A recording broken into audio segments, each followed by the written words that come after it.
নমস্কার বন্ধুরা, সাগরিকা রান্নাঘরে আপনাদেরকে অনেক অনেক ওয়েলকাম। আজকে একটা নতুন রেসিপির সাথে আপনাদের কাছে এসেছি।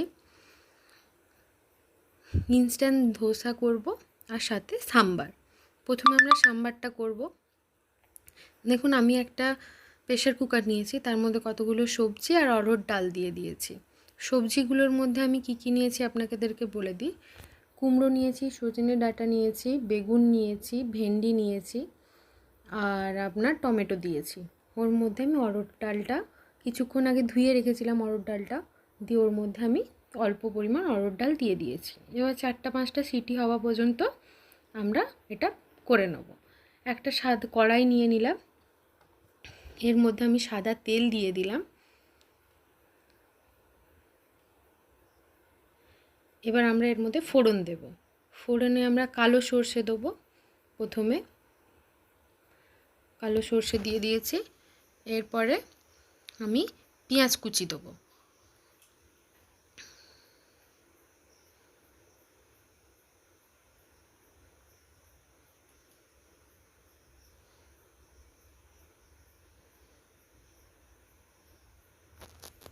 এবার আমি এর মধ্যে কেরিয়া পাতা দিয়ে দিলাম। কেরিয়া পাতাটা আগে কেন দিইনি, কারণ কেরিয়া পাতাটা দিলে আগে তেলের মধ্যে পুড়ে যায়, তো তার জন্য আমি পরে দিয়েছি।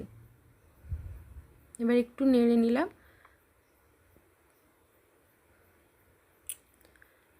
এবার আমি এর মধ্যে সামান্য নুন দেব, স্বাদ অনুযায়ী, হলুদ গুঁড়ো, লাল লঙ্কার গুঁড়ো আমি পরিমাণ মতো দিচ্ছি, আপনারা আপনাদের পরিমাণ মতো দেবেন। এরপর এতে আমি সাম্বার মশলা অ্যাড করব। সাম্বার মশলা আপনি এমনি নর্মাল শপে কিনতে পাবেন। সাম্বার মশলা অ্যাড করে দিলাম। এবার এটা একটু নাড়াচাড়া করে নেব। এরপরে আমি এর মধ্যে কটা আমচুর আমি প্রথমে একটু ধুয়ে ভালো করে ভিজিয়ে রেখেছিলাম, 2-3 মিনিট মতো ভিজিয়ে রেখেছিলাম। ওই আমচুরের টক জলটা এর মধ্যে আমি দিয়ে দিলাম। 3-4 মিনিট মতো এটা একটুখানি নাড়াচাড়া করার পরে আমরা প্রেশার কুকারে যে সবজিটা আর ডালটা একসাথে সিটি মেরে রেখেছিলাম, ওই সবজিটা আর ডালটা দিয়ে দেবো। সবজির মধ্যে আমি যেগুলো বললাম তার মধ্যে আপনি লাউ অ্যাড করতে পারেন। আমার কাছে লাউটা ছিল না বলে আমি দিইনি। এর মধ্যে আমি সামান্য একটু চিনি দিলাম টেস্টটা ব্যালেন্স করার জন্যে। আপনারা যদি না চান তো ওটা স্কিপ করতে পারেন। এবার আমি সিদ্ধ করে রাখা সবজিগুলো আর ডালটা যেটা একসাথে সিদ্ধ করে রেখেছিলাম সেটা আমি দিয়ে দিলাম। এবার আমি এটা হতে দেবো 4-5 মিনিট মতো।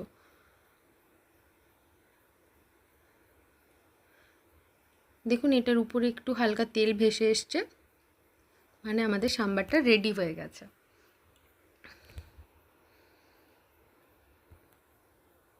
এবার আমরা চলে যাব ধোসার দিয়ে। ইনস্ট্যান্ট ধোসা করার জন্যে আমি এখানে চায়ের কাপ, আমরা যে নর্মাল চায়ের কাপে চা খাই, আমি ওই কাপই মেজার করে নিয়েছি।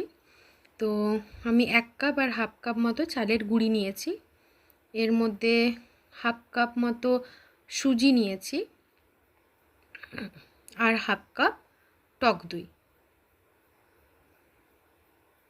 এবার আমি এটাকে ভালো করে আস্তে আস্তে ফাটিয়ে নেব। যেই কাপটাতে আমি চালের গুঁড়ি আর সুজি নিয়েছি, ওই কাপ অনুযায়ী আমি অল্প অল্প করে জল দেব। এর মধ্যে একটু নুন দিয়েছি। আমি বেকিং সোডাটা দেখাতে ভুলে গেছি, আমি পরের দিকে একটু বেকিং সোডাও দিয়েছিলাম। আপনারাও একটুখানি বেকিং সোডা দিতে পারেন। এবার আমি আস্তে অল্প অল্প জল দিয়ে আমি একটা মিশ্রণ তৈরি করে নেব। মিশ্রণটা একটু পাতলা হবে।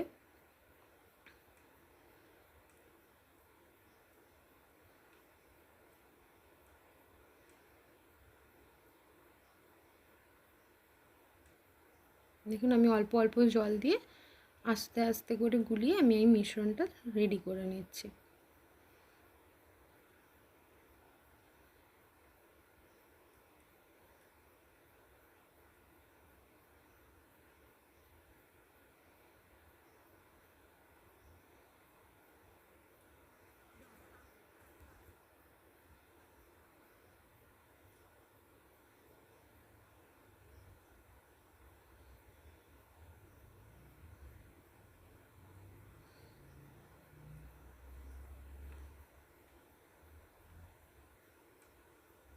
আমি একটুখানি গোটা জিরা দিয়ে দিলাম, আর আমি এর মধ্যে কয়েকটা পেঁয়াজ কেটে নেব। পেঁয়াজ একদম কুচি কুচি করে কেটে নেব। আমার এই চপারটা আছে বলে আমি চপারে কেটে নিয়েছি, আপনারা চাইলে হাতে একদম বোর্ডের মধ্যে রেখে কুচি কুচি করে কেটে নিতে পারেন, একদম ছোট ছোট টুকরো করে দিয়ে ওর মধ্যে মিশিয়ে দিতে পারেন। চাইলে গাজরও দিতে পারেন, আমি দিইনি। এইটা আমি ব্যাটারটার মধ্যে মিশিয়ে দেবো।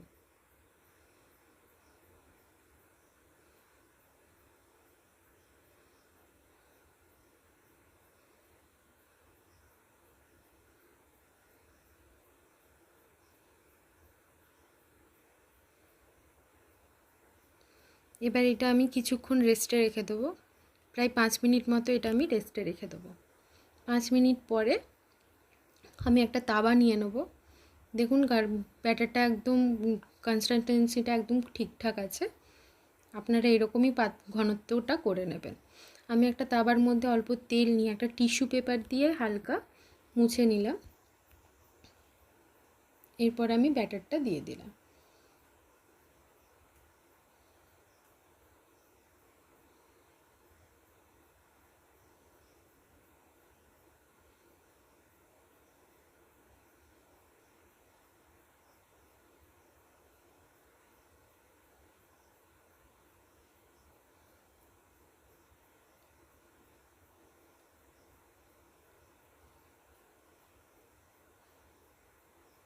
দেখুন উপরটা দেখে পুরো বোঝাই যাচ্ছে যে ধোসাটা হয়ে গেছে। এক একটা প্রায় 2-3 মিনিট মতো সময় লাগবে, একটু আস্তে আস্তে করলে হয়ে যাবে। উপরটা দেখুন একটু কাঁচা নেই, একদম হোয়াইট মতো হয়ে গেছে।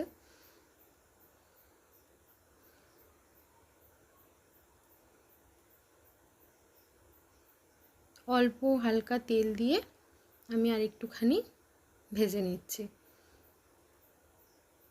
আমি দুপাশটা ভেজে নিয়েছিলাম, আপনারা চাইলে এক পাশটাতেই করতে পারেন।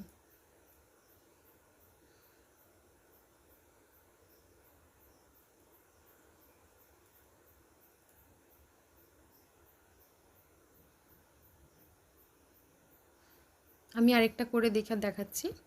তাবার মধ্যে একটু তেল দিয়ে টিস্যু পেপার দিয়ে তেলটাকে আমি সোক করে নিয়েছি। এবার ব্যাটারটা আবার দিয়ে দিলাম।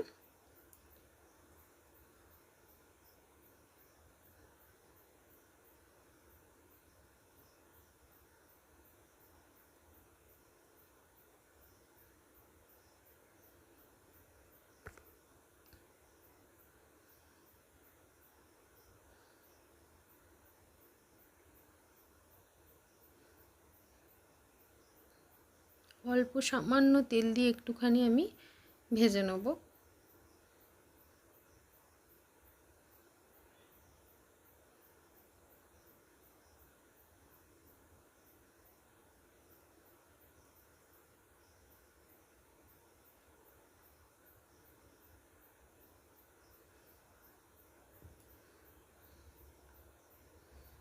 আমি দুপিট করে ভাজছি, আপনারা যদি চান না ভাজতে তো না ভাজতে পারেন। আসলে দুপিট করে ভাজা যায় না, এক পিঠ ভাজা হলেই হয়ে যায়। আমার খেতে ভাল লাগে দুপিট করে ভেজে, তাই আমি দুপিট করে ভেজে ভাজছি। আর এর মধ্যে আমি আলুর পুরটা দিইনি, যেহেতু ইনস্ট্যান্ট করেছি, ধোসা সাম্বারই করেছি। তো আপনারা যদি চান এর মধ্যে আলুর পুরটা করে নিতে, তো আলুর মশলাটাও রেডি করে এর মধ্যে দিয়ে তারপরে আপনারা সাম্বার দিয়ে খেতে পারেন।